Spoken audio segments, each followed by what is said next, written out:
إزاي تقدر تميز حشرة المن عن أي حشرة تانية؟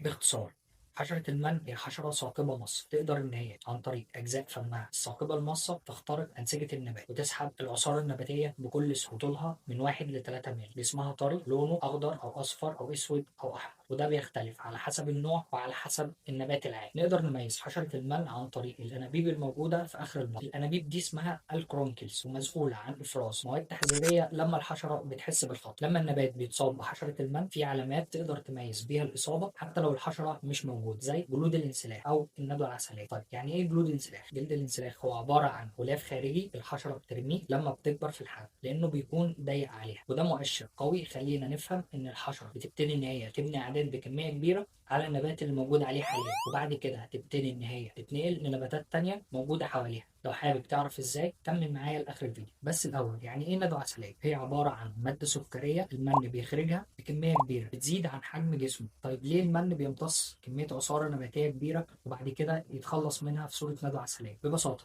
المن محتاج كمية كبيرة من البروتين عشان يقدر يبني جسمه ويتكاثر، كمان محتاج احماض امينية وشوية نيتروجين. الحاجات دي موجودة في العصارة النباتية بكمية قليلة جدا، عشان كده بيدخل جسمه كمية كبيرة من العصارة النباتية بشكل مستمر نتيجة لضغط العصارة في الأوعية بتاعة النبات. الإخراج طبعا بيكون بشكل مستمر لأنه ببساطة بيفلتر اللي هو محتاجه وبيرمي الباقي اللي هو السكر في صورة ندوة عسلية، وده بيترتب عليه حاجتين. أول حاجة، النمل بيحب السكر، هيبتدي إن هو ينجذب للندوة العسلية عشان يتغذى عليها لأن هي مصدر طاقة ليه. ومش بس كده، لا كمان هيبتدي إن هو يحمي المن من أي مفترسات أو أي خطر يهدد المن. النمل كمان يقدر إن هو ينقل المن من نبات مصاب لنبات سليم، عشان ببساطة النمل فاهم إن هو كل ما يزيد المن كل ما هتزيد الندوة العسلية، يبقى هو المستفيد. بس خلي بالك، المن بيقدر ينتشر عن طريق طرق تانية غير النمل، إن هو ينتشر عن طريق النقل الميكانيكي. ومش بس كده، بعد فترة لما أعداد المستعمرة بتزيد يقدر إن هو يكون أجنحة ويطير بيها لمسافات بعيدة ويصيد نباتات تانية. تاني مشكلة بعد النمل هو فطر العفن الهبابي، وده بينمو على الندوة العسلية عشان يتغذى على السكر اللي موجود فيها. فبالتالي لما الورقة تكون متغطية كلها بالندوة العسلية بينمو عليها العفن الهبابي وبيقلل من التبسيل الضوئي، فده بيأثر على نمو النبات وبيخليه ضعيف. وفي نفس الوقت لما بينمو على الثمار بيخليها غير مرغوبة في التسويق. تعرف ان حشرة المن الواحدة ممكن تولي 80 فرد خلال حياتها من غير ما تتجوز؟ المن من اغرب الحشرات في التكاثر، يقدر ان هو يتكاثر جنسي ولا جنسي. اول حاجة التكاثر الجنسي، وده بيكون في المناطق الباردة اللي بيكون فيها درجة الحرارة منخفضة جدا، ولما الانثى تتعرض لدرجات الحرارة دي تبتدي ان هي تتحول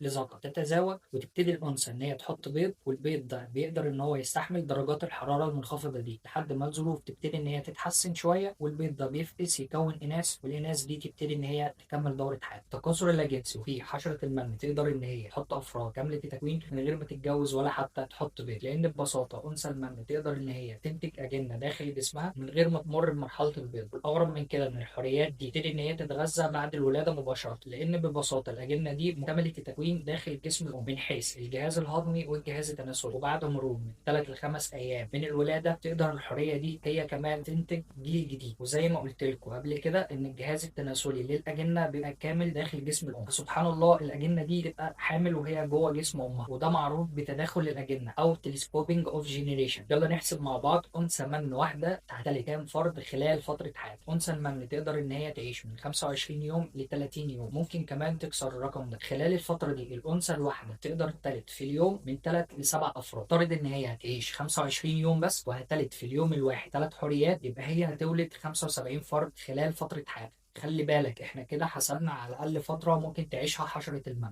لا وكمان اقل عدد حريات ممكن ان هي تلدهم في المره الواحده. وما تنساش ان الحريات دي اللي هي الجيل الاول بعد 3 ل5 ايام هتبتدي ان هي كمان تحط حريات تانية، والانثى كمان بتقدر تلد حريات خلال الايام دي. يعني التكاثر مش بيقف، المن ما بيزيدش بشكل تدريجي، للاسف العادات بتنفجر في الصوت. فعشان كده اليوم الواحد بيفرق في مكافحه حشره المن. وبكده اكون حاولت اجمع لكم اغلب المعلومات عن حشره المن. لو حابب النوع ده من الفيديوهات ما تنساش تشترك في القناه وتكتب لي في الكومنتات انت عايز الفيديو الجاي يبقى عن حشره ايه بالظبط. وبس كده، لو عجبك الفيديو ما تنساش تعمل لي لايك وشير، تتمنى لي من قلبك الخير. كان معاكم محمد رمضان، السلام.